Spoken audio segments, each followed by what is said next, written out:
Hello students, मैं हूं अमन खान और आप सब देख रहे हैं अमन केमिस्ट्री क्लासेस। तो क्या लें, हम अपना लेक्चर नंबर यहीं डाल देते हैं भाई। लेक्चर नंबर 27 स्टार्ट करेंगे भाई।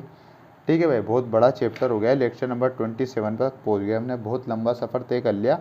उससे पहले अपन अपनी परंपरा को निभाएंगे। लेक्चर नंबर 26 में क्या पढ़ के आए हैं भाई? लेक्चर नंबर 26 में पढ़ के आए हैं अमन विद्युत रासायनिक श्रेणी, जिसे आप सक्रियता श्रेणी भी कहते थे। हमने उसमें निम्न तत्व लिखे थे जो यहाँ पर लिखे हुए हैं सर। ठीक है, पहला तत्व होता था लिथियम, लास्ट तत्व होता था आपका गोल्ड, यहाँ पर लिखा हुआ है। सबके नाम मैंने पूरे पूरे लिखवा देते, ट्रिक बता दी थी भाई। ठीक है, पहले बोल दूं भाई ट्रिक जल्दी जल्दी। लिपोबे सर का नाम मांग, अलमंजन कर, फेकड़कोनी, सुन प्रभु, हाकमसी और प्लेगो। ठीक है सर। फिर मैंने एक नई बात बताई थी कि आप इस सारणी में ऊपर से नीचे जाते हो तो एसआरपी की वैल्यूज़ तो बढ़ती है जबकि एसओपी की वैल्यूज़ घटती है। ठीक है सर। उसके बाद मैंने लिखवाया था जो यहाँ पर लेड होता है, पीबी होता है, उसमें एसआरपी के मान नेगेटिव होते हैं जबकि एसओपी के मान पॉजिटिव होते हैं। ठीक है सर। क्योंकि सर आपने ये दो चीज़ें अलग क्यों लिखवाई, ये तो आपने हमें बताया नहीं।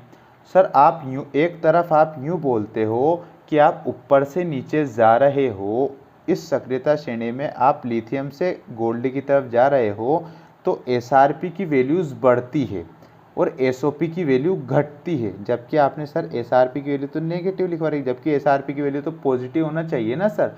आप बोलते हो ऊपर से नीचे जाते हैं तो एसआरपी की वैल्यू पॉजिटिव होगी, बढ़ेगी, और एसओपी की वैल्यू घटेगी तो नेगेटिव होना चाहिए। तो बेटा जब भी नहीं है जब भी तो मैंने इसको इलेक्ट्रॉन में लिखवाया है, तो ये तो समझा करो, इसको मतलब अपन मान लेंगे अपवाद के रूप। अच्छा सर, अब आ गया समझ में।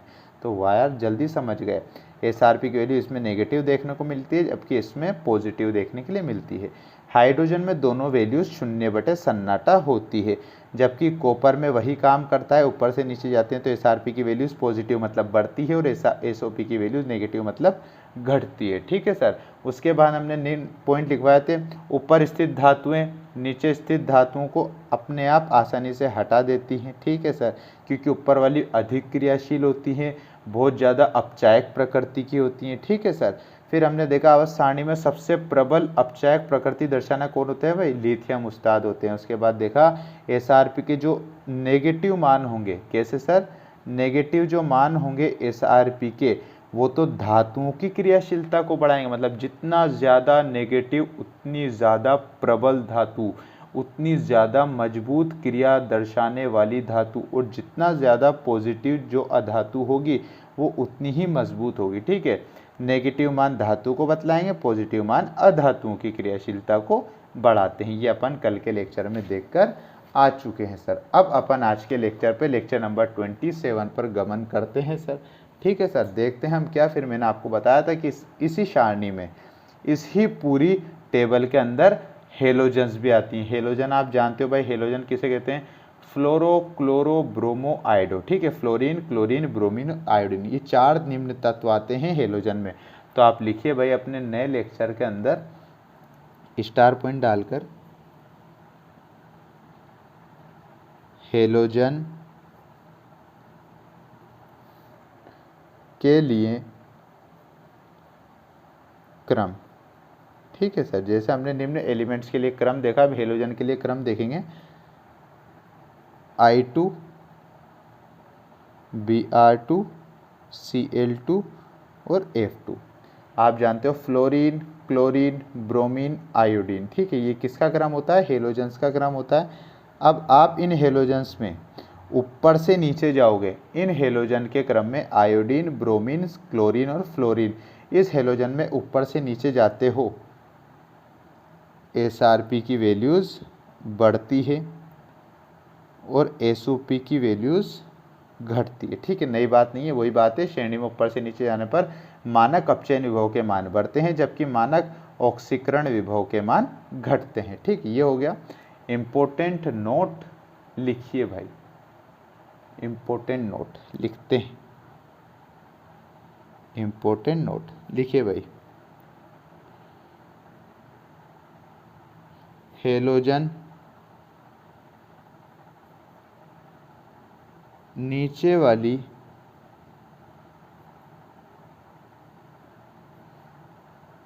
ऊपर वाली को हटाएगी जबकि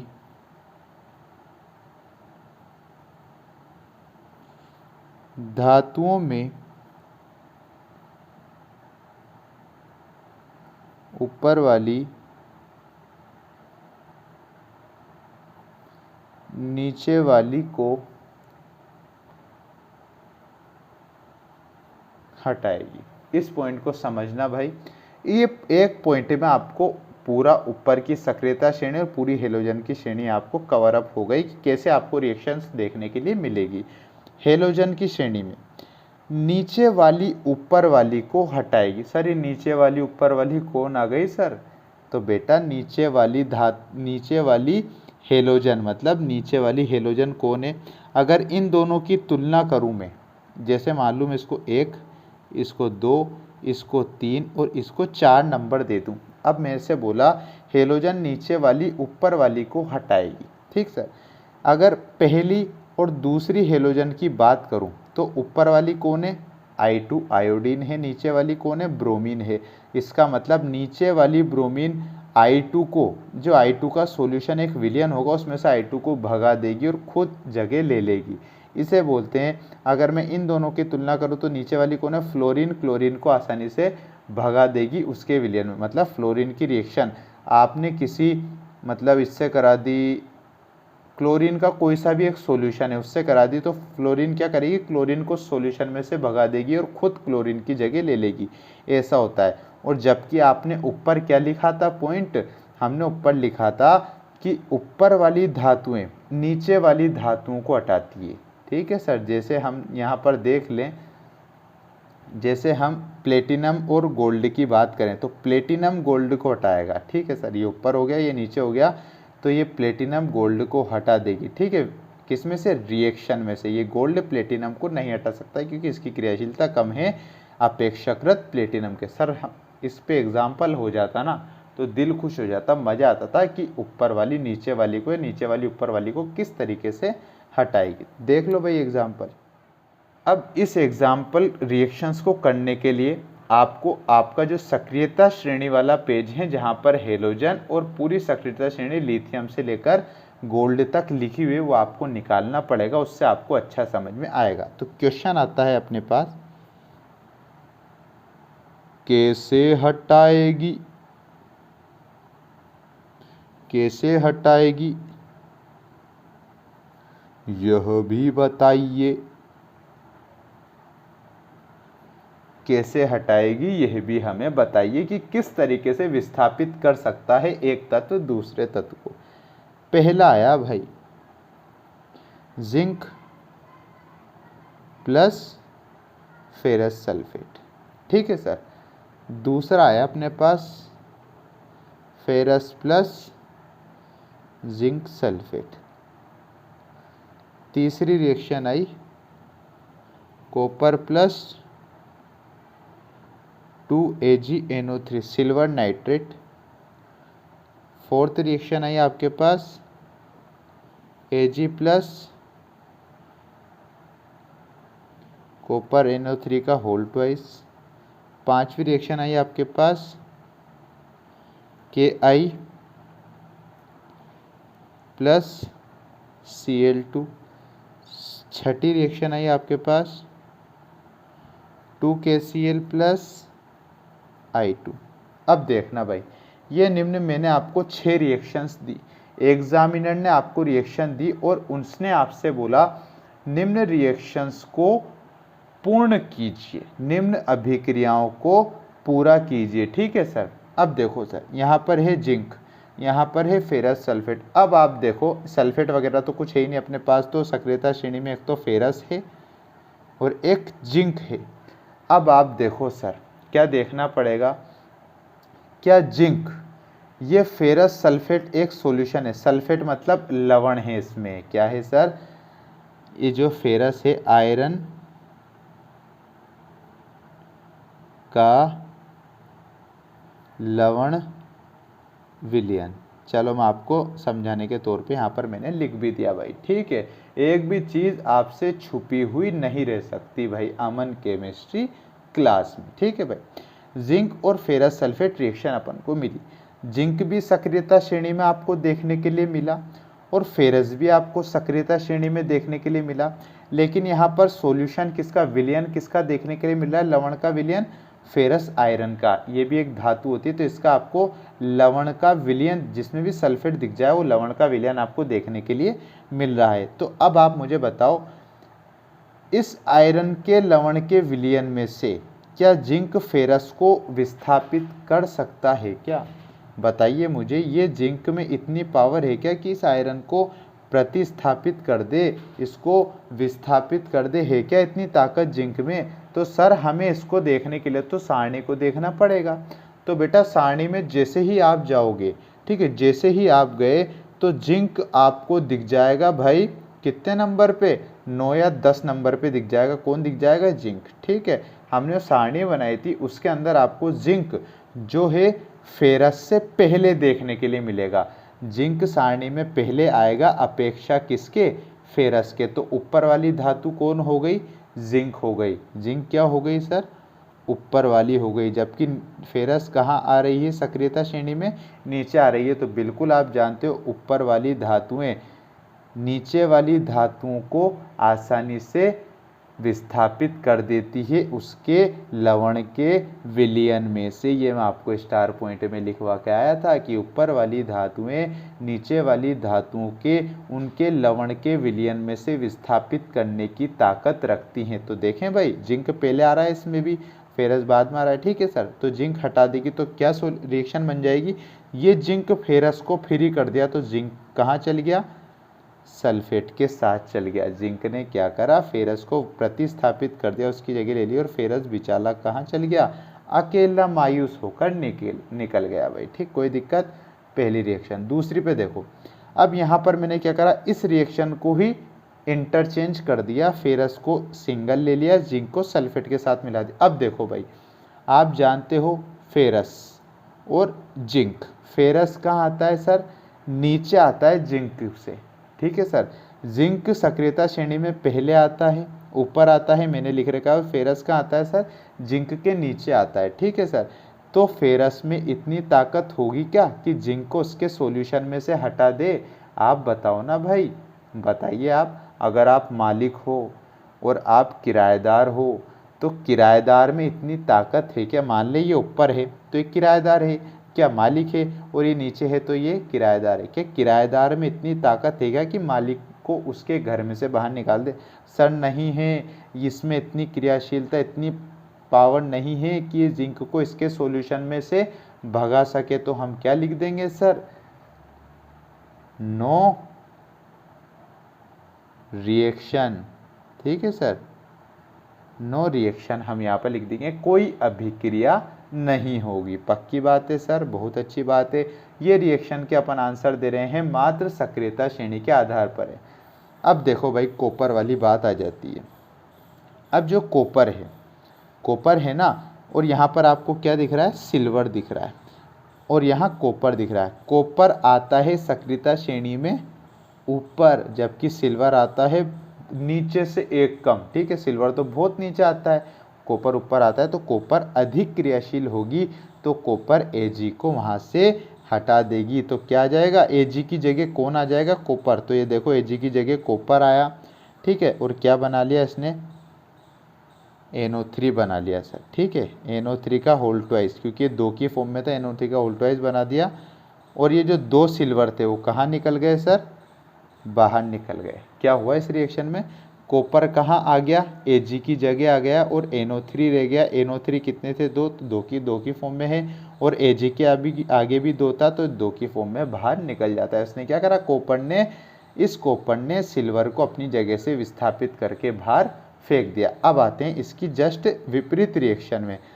अब Ag यहाँ पर नीचे आता है, कॉपर ऊपर आता है, तो सिल्वर कॉपर को हटा पाएगा क्या सर? सिल्वर नीचे आता है सक्रियता श्रेणी में, डाउन टू अर्थ, मतलब नीचे से एक स्टेप ऊपर आता है, जबकि कॉपर तो शुरुआत में आ जाता है। तो Ag में इतनी ताकत है क्या कॉपर को हटा दे? तो इसके आगे भी क्या लिख दोगे आप? नो रिएक्शन, कोई अभिक्रिया नहीं होगी। अब आ जाते हैं अपन, यहाँ पर आपको देखने के लिए मिला पोटेशियम आयोडाइड या Cl2। अब यहाँ पर आती है बात अच्छी भाई। ठीक है सर, यहाँ पर आपको Ki और Cl2 देखने के लिए मिला। अब पोटेशियम और हेलोजन देखने के लिए मिली, यहाँ भी हेलोजन। अब आपको पता होना चाहिए जो क्लोरीन है, ठीक है, और जो आयोडीन है, यहाँ पर हेलोजन का यूज़ हो रहा है सर। क्लोरीन भी हेलोजन की श्रेणी में आती है, आयोडीन भी हेलोजन की श्रेणी में आती है, ठीक है। तो हेलोजन के लिए मैंने आपको एक स्टार पॉइंट लिखवाया था, एक इम्पोर्टेंट नोट लिखवाया था कि ऊपर वाली नीचे वाली को नहीं हटाती, नीचे वाली हेलोजन ऊपर वाली को हटाती है। और वैसे मैं आपको यहाँ क्रम लिखवा दूँ हेलोजन का, तो क्या था सर, I2 Br2 Cl2 और F2, यही था सर क्रम। ये अपन ऊपर से नीचे जा रहे थे, ठीक सर। ये आपका हेलोजन का क्रम था। फिर हमने इसमें देखा, यहाँ पर मैंने इंपॉर्टेंट नोट लिखवाया कि हेलोजन में ऐसा देखा गया कि ऊपर वाली नीचे वाली को नहीं हटाती, नीचे वाली ऊपर वाली को हटाती है। तो यहाँ पर देखो आयोडीन कहाँ आती है, फर्स्ट नंबर पर आती है, और क्लोरीन कहाँ पर आती है, तीसरे नंबर पर आती है। जबकि अपन ने धातु में तो सिंपल फॉर्मूला देखा, अगर होता ऐसा होता धातु वाला फॉर्मूला तो आयोडीन क्लोरीन को हटा देती, ठीक है। लेकिन यहाँ पर क्या देखा जाएगा कि नीचे वाली ऊपर वाली को विस्थापित करेगी। इसका मतलब क्लोरीन किसको हटा देगा, I2 को। तो ये क्लोरीन इस I को यहाँ से भगा देगा और K के पास चल जाएगा। आई बात समझ में, नीचे वाली ऊपर वाली, मतलब नीचे वाली क्लोरीन ऊपर वाली को हटाएगी, तो ये I को यहाँ से भगा देगा और क्लोरीन खुद इसके साथ चल जाएगा। तो क्या बन जाएगा, 2K वैसा का वैसा, ये Cl कहाँ चल जाएगा, I की जगह, ये Cl गया, 2KCl बन गया, और I2 कहाँ निकल गया सर, I2 को बाहर फेंक दिया उसने। कोई दिक्कत आई क्या, नीचे वाली ऊपर वाली को हटाती है, उसी फॉर्मूले से अपन ने इसको रिएक्शन को पूरा कर दिया। अब देखिए next reaction, KCl plus I2, 2KCl plus I2 आपके सामने आती। अब देखो यहाँ भी हेलोजन, यहाँ भी आपके पास हेलोजन। हेलोजन में देखो भाई Cl आ रही है तीसरे नंबर पे, I2 आ रही है पहले नंबर पे। क्या I2 और Cl आ रही है, ठीक है। ये कितने नंबर पे है, तीसरे नंबर पे है, और ये क्या कौन से नंबर पे आपके पास, पहले नंबर पर है। क्या KCl के विलयन में से, KCl के विलयन में से I2 हटा पाएगी क्या Cl को, बताइए। ये पोटेशियम क्लोराइड का एक विलयन होता है, लवण का विलयन होता है, ठीक है सर। क्लोरीन का लवण का विलयन है KCl, और यहाँ पे आयोडीन को आप इतनी पावर है क्या आयोडीन में क्या हटा देगी सर, इतनी पावर कैसा आएगी, आयोडीन तो ऊपर आ रही है, और हेलोजन ऊपर वाली नीचे वाली को तो हटा नहीं सकती। मतलब ये ऊपर वाली इस नीचे वाली को तो हटा सकती नहीं है, क्योंकि इतनी क्रियाशील नहीं है, ठीक है। तो नीचे वाली ऊपर वाली को हटा सकती है, लेकिन यहाँ पर तो विलयन KCl का बन रहा है, तो KCl के विलयन में से आप क्लोरीन को तो हटा नहीं सकते, कि क्लोरीन आता है नीचे और हेलोजन में I आता है ऊपर, और हेलोजन में ऊपर वाली नीचे वाली को नहीं हटाती, नीचे वाली ऊपर वाली को हटाती। तो I2 KCl को हटा पाएगी, यहाँ से नहीं हटा पाएगी। तो क्या लिख दोगे आप, नो रिएक्शन लिख दोगे, मतलब कोई अभिक्रिया आपको देखने के लिए नहीं मिलेगी, ठीक है सर। ये मैंने आपको कुछ रिएक्शंस बता दी कि किस तरीके से रिएक्शनों को पूरा किया जाता है, कौन हटाता है कौन नहीं हटाता है, ठीक सर। आगे अपन और SRP के क्वेश्चन देखेंगे सर, बड़े इंपॉर्टेंट होते हैं भाई, एक एक दो दो नंबर में पूछे जाते हैं क्वेश्चन अपन से। तो कैसे पूछेंगे भाई, क्वेश्चन देखिए भाई, क्वेश्चन लिखिए,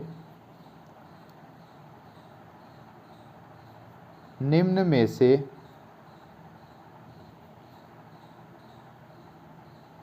SRP का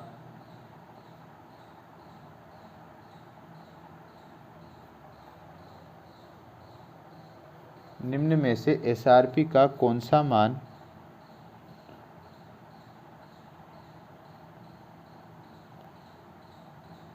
लिथियम धातु के लिए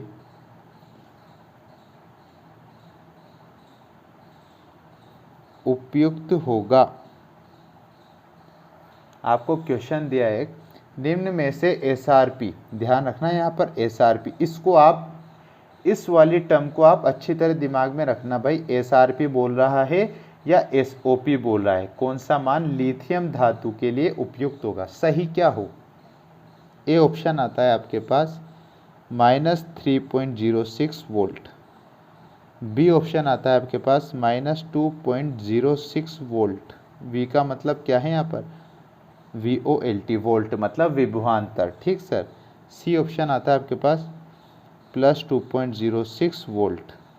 डी ऑप्शन आता है आपके पास प्लस 3.06 वोल्ट, ठीक सर।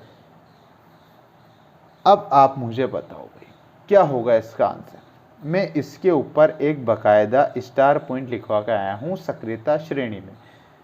बताऊं क्या लिखवा के आया था। मैंने आपसे एक बात बोली थी सर, वो बात आपको पता होगी तो, कि मैंने आपको लिखवाया था एसआरपी के अधिक ऋणात्मक मान। लास्ट स्टार पॉइंट खोल लीजिए अपने हल्के हाथों से पेंच को पलट के, कि लिथियम एक धातु होती है। ये देखो उसने हिंट भी दे दिया धातु। फिर मैंने आपको बताया था लिथियम धातु मतलब एसआरपी, एसआरपी भी दे दिया, 2 हिंट दे दिए उसने क्वेश्चन में और वैल्यूज भी दे दी उसने। और अपन ने स्टार पॉइंट में लिख रखा है एसआरपी के लिए, केवल और केवल एसआरपी के लिए अधिक ऋणात्मक मान, वहां बोले थे अपन ने अधिक ऋणात्मक मान धातुओं की क्रियाशीलता को बढ़ाते हैं।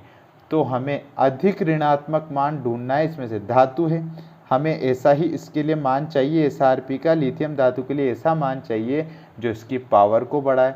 आप ऐसी ही चीज़ खाओगे ना जिससे आपको ताकत मिले, तो हमें लिथियम धातु के लिए ऐसा मान ढूंढना है जो इसकी क्रियाशीलता को बढ़ाए। और मैं आपको लिखवा कर आ चुका हूँ कि एसआरपी में धातुओं की क्रियाशीलता को बढ़ाने के लिए अधिक ऋणात्मक मान होते हैं। अधिक मतलब सबसे कम की तरफ जो जा रहे हैं। अब आपको 4 ऑप्शन दिए, -3, -2, +2, +3। +3 और +2 तो अधिक मान हो गए, तो हमें अधिक की तरफ जाना नहीं है। हमें धातु के लिए तो अधिक ऋणात्मक मान मतलब अधिक कम मान ढूंढना है सर, ठीक है। तो अधिक ऋणात्मक क्या होगा, -2 होगा, -3 होगा सर। जाहिर सी बात है -3 होगा ना, क्योंकि अपन 0 से -1 फिर -2 -3, -3 से छोटा तो ही नहीं, इसलिए अधिक ऋणात्मक मान कौन है यहाँ पर, -3.06 वोल्ट। ऐसे आपको देना पड़ेगा। यहाँ पर 2 बातें आपको पता होना चाहिए। एक तो एसआरपी है, एसआरपी आते ही आपको पता होना चाहिए धातु है, धातु आते ही आपके दिमाग में घंटी बज जानी चाहिए कि धातुओं के लिए एसआरपी के सबसे कम, बिल्कुल कम नेगेटिव मान को आंसर लगाना है। तो नेगेटिव मान सबसे कम कौन सा है, -3.06 वोल्ट है। सेकंड क्वेश्चन इस ही प्रकृति का। आप देखिए भाई, निम्न में से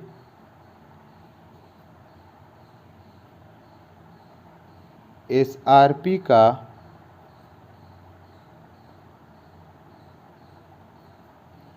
कौन सा मान F2 के लिए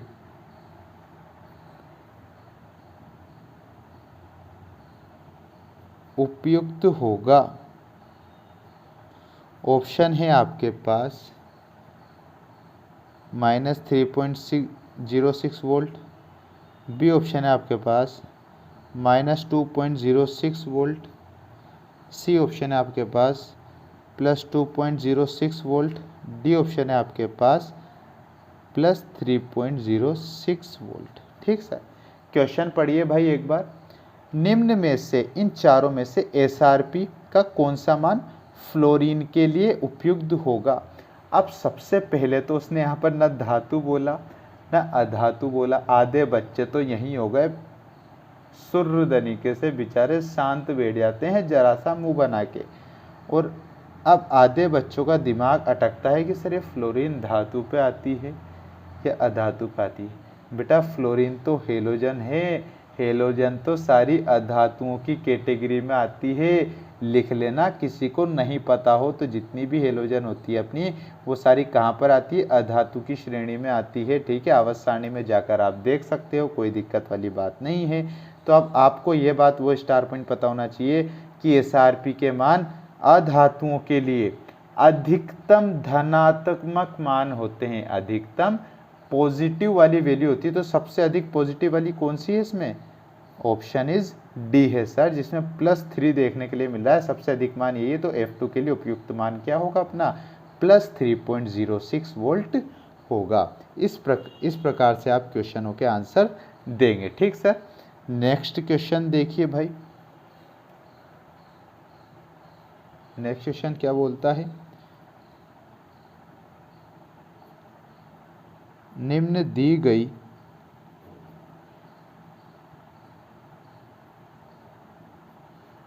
धातुओं के एसआरपी के मान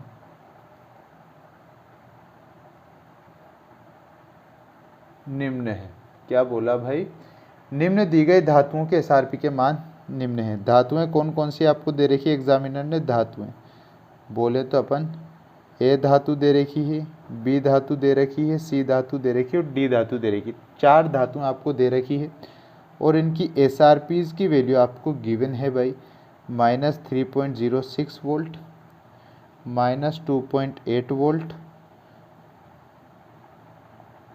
+2.8 वोल्ट, +1.8 वोल्ट। ठीक है, आपको एग्जामिनर ने क्वेश्चन दे दिया, आपको एक 4 धातुएं दी, उनके एसआरपी के मान ये दिए। अब क्वेश्चन पूछा उसने आपसे, निम्न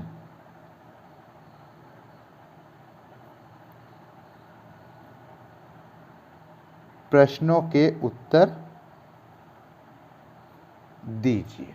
अब आपसे उसने क्वेश्चन पूछे सर कि निम्न प्रश्नों के उत्तर आपको देना है। अब वो प्रश्न कौन से, छोटा वाला पहला क्वेश्चन इसके अंदर, उपरोक्त सभी धातुओं को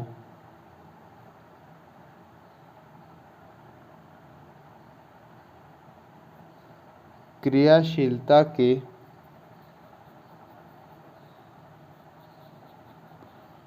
घटते क्रम में व्यवस्थित कीजिए। क्या पूछा पहला क्वेश्चन उसने अपन से, उपरोक्त जो आपको निम्न 4 धातुएं मिली है उनकी जो एसआरपी की वैल्यू है, इनको क्या बताना है, क्रियाशीलता के घटते क्रम में जमाना है। मतलब सबसे अधिक एसआरपी की वैल्यू किस धातु की, उससे लेकर सबसे कम तक जमाना है। और आपको पता होना चाहिए उस स्टार पॉइंट के बारे में कि जहां धातुओं की बात आ जाए वहां पर एसआरपी की वैल्यू सबसे मैक्सिमम किसकी होती है, अधिक ऋणात्मक मान। तो अपन को घटते क्रम में मतलब सबसे अधिक ऋणात्मक मान से सबसे कम मान तक जाना है। तो इसमें ढूंढो सबसे अधिक ऋणात्मक मान कौन सा है, -3.0, तो -3.06 वोल्ट हो गया। फिर इससे कम क्या है, -2.8 वोल्ट। फिर उससे कम क्या है सर बताइए, 2.8 आएगा, 1. सर पहले 1.8 आएगा, वेरी गुड, 1.8 वोल्ट। फिर सबसे ज़्यादा अधिकतम मान कौन सा है, +2.8 वोल्ट। ठीक है, हमने बता दिया, धातु हमें पता लगी। धातु आती है हमारे दिमाग में एक स्टार पॉइंट घूमता है कि धातुओं तो कहाँ होती है, जिनका अधिक ऋणात्मक मान होता है। तो उसके घटते क्रम में बताना है तो सबसे अधिक से लेकर सबसे कम मान तक चल जाओ। तो सबसे अधिक मान क्या है सर, -3 होगा, उससे कम -2 होगा, उसके बाद 1 आता है, उसके बाद 2 आएगा। ठीक है सर, ये हमने घटते हुए क्रम में अपन ने इसको लिख दिया। ठीक सर, छोटा वाला दूसरा क्वेश्चन, इसी क्वेश्चन में क्या बोलता है, उपरोक्त दिए गए मानों को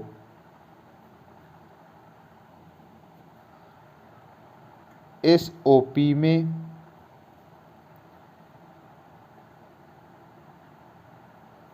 परिवर्तित करो।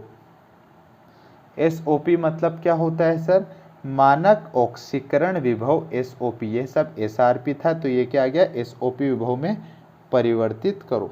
केवल आपको कुछ नहीं करना, ये 4 मान जो दे रखे हैं, ठीक है, ये पहली धातु ए, दूसरी बी, ये तीसरी सी और ये चौथी डी धातु, 4 धातुएं आपको दे रखी है।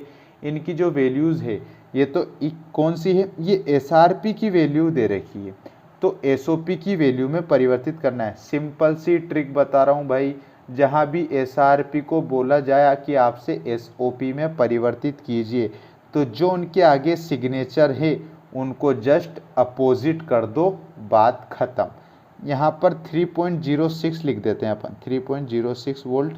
सबसे पहले वैल्यूज़ लिख देता हूँ मैं, 2.8 वोल्ट, 2.8 वोल्ट, 1.8 वोल्ट। ठीक, अब यहाँ पर सिंपल सी बात है, जब भी आपको दिए गए मानों को एसओपी में परिवर्तित करने के लिए बोला जाए, एसआरपी को एसओपी में परिवर्तित करने के लिए बोला जाए, तो ये एसआरपी की जो वैल्यूज़ है ना, इनके आज आगे जो सिग्नेचर लगे हुए हैं प्लस और माइनस के, इनको जस्ट अपोजिट कर दो। इधर कितना था, माइनस था, तो इसको क्या कर दोगे, प्लस कर दोगे। ये माइनस था तो इसको भी क्या कर दोगे, प्लस कर दोगे। ये प्लस का था तो इसको क्या कर दोगे, माइनस कर दोगे। प्लस का था तो इसको क्या कर दोगे, माइनस कर दोगे। सिंपल सी बात है, ज़्यादा कुछ रॉकेट साइंस की ज़रूरत नहीं है। अपन ने ये भी देख लिया और एक नई बात और सीख ली, एसआरपी से एसओपी में चेंज करते हो तो जस्ट सिग्नेचर को विपरीत दिशाओं में पलट दो। जो प्लस है उसको माइनस कर दो, जो माइनस है उसको प्लस कर दो। सिंपल सी बात। तो हमने ये देख लिया भाई। तो हमारा आज का लेक्चर इतना ही था। हमने क्वेश्चन भी देख लिए कि एसआरपी पे क्वेश्चन किस तरीके से आते हैं, एसओपी पे क्वेश्चन किस तरीके से आते हैं। ठीक है सर। तो आई होप कि आपको वीडियो अच्छी लगी हो। अगर आपको वीडियो अच्छी लगी हो तो लाइक करें, शेयर करें, कमेंट करें भाई, और हमारे चैनल को सब्सक्राइब कर देना, बेल आइकन को प्रेस कर देना, जिससे हमारे आने वाली वीडियो की नोटिफिकेशन आप तक आसानी से आ सके।